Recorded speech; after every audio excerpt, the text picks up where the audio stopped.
नमस्कार दोस्तों, स्वागत है आपका के डिफेंस न्यूज़ में। दोस्तों, मैं आपके लिए डिफेंस से रिलेटेड वीडियो लाता रहता हूं। अगर आप नए हैं तो चैनल को सब्सक्राइब कर लें और बेल आइकन को भी दबा दें ताकि आपको नोटिफिकेशन मिलता रहे। दोस्तों, आज हम बात करने वाले हमारे देश की एक स्पेशल फोर्स एनएसजी कमांडो के बारे में। एनएसजी कमांडो का full form national security guard होता है। इसे हम ब्लैक कैट कमांडो भी कहते हैं। जब भी देश में स्पेशल फोर्सेस का नाम आता है तो उसमें सबसे जांबाज सिपाही कहे जाने वाले एनएसजी का नाम जरूर आता है।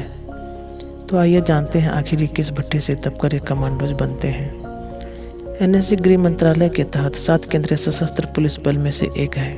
वर्ष 1984 में एनएसजी का गठन किया गया था। एनएसजी का गठन भारत की विभिन्न फोर्सेज से विशेष जवानों को छांटकर किया जाता है।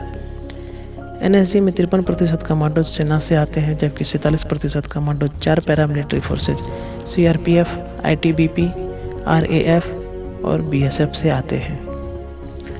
इन कमांडोज की अधिकतम कार्य सेवा 5 साल तक होती है, बल्कि 5 साल में सिर्फ 15 से 20% कमांडोज को ही रखा जाता है और बाकी कमांडोज को 3 साल पूरा होते हैं उन्हें उनकी मूल फोर्सेज, जहां वो पहले फोर्सेज होते हैं जहां से चुनकर आते हैं, उन्हें वहीं वापस भेज दिया जाता है। भारत के सबसे महत्वपूर्ण व्यक्तियों की सुरक्षा और आतंकवादी हमलों से बचाने का जिम्मा एनएसजी का ही होता है। एनएसजी का मोटो है सबके लिए एक, एक के लिए सब। दोस्तों, इन कमांडोज की ट्रेनिंग बहुत ही कठिन होती है, जिसका सबसे बड़ा मकसद होता है कि उस योग्य के लोगों की चयन हो सके। एनएसजी में सीधी भर्ती नहीं होती है। इसकी ट्रेनिंग के लिए भारतीय सेना और अर्धसैनिक बलों के सर्वश्रेष्ठ जवानों को चुना जाता है, जिसका चयन कई चरणों से होकर गुजरता है और अंत में ये इन सैनिक को ट्रेनिंग के लिए मानेसर एनएसजी के ट्रेनिंग सेंटर ले जाते हैं, जो देश के सबसे जांबाज सैनिक में से एक होता है। लेकिन जरूरी नहीं है कि ट्रेनिंग सेंटर जाने के बाद भी कोई सैनिक पूर्ण रूप से कमांडोज बन ही जाए।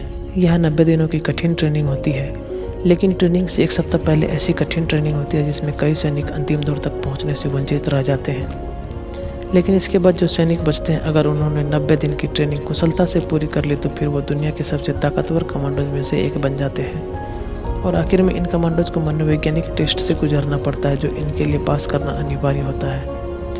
हर किसी को ब्लैक कैट कमांडो बनने का मौका नहीं मिलता है। इसके लिए आर्मी, पैरामिलिट्री फोर्स या पुलिस में होना अनिवार्य है। फिजिकल ट्रेनिंग की उम्र 35 साल से ज़्यादा नहीं होना चाहिए। इसका सबसे पहले फिजिकल और मेंटल टेस्ट होता है।